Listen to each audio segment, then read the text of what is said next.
વધુ સમાચારમાં વાત કરીએ તો સમાચાર ભાવનગરથી સામે આવ્યા છે। ભાવનગરના કુંભારવાડા વિસ્તારમાં પીજીવીસીએલ દ્વારા ચેકિંગ હાથ ધરવામાં આવ્યું। ભાવનગર શહેરના કુંભારવાડા વિસ્તારમાં પીજીવીસીએલ દ્વારા ચેકિંગ ડ્રાઈવ હાથ ધરવામાં આવી છે।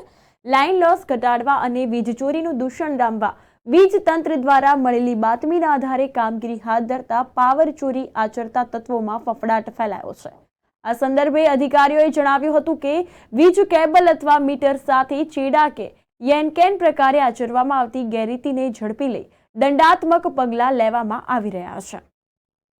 હવાની પેરમાં જીબીનો ચેકિંગ હાથ ધરવામાં આવ્યું છે। કઈ પ્રકારના હાથ ધરવામાં આવ્યું અને કેવી રીતે હાથ ધરવામાં આવ્યું? અમારી વડી કચેરી દ્વારા સિટી ડિવિઝનની 5 ગાડીઓનું ચેકિંગ ડ્રાઈવ ગોઠવવામાં આવેલ છે।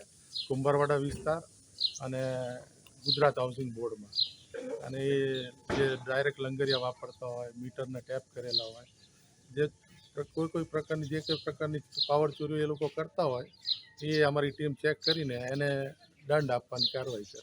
અત્યાર સુધી કેટલા મીટર કબજે કરવામાં આવ્યા? અત્યાર સુધી 8 મીટર કબજે કરેલ।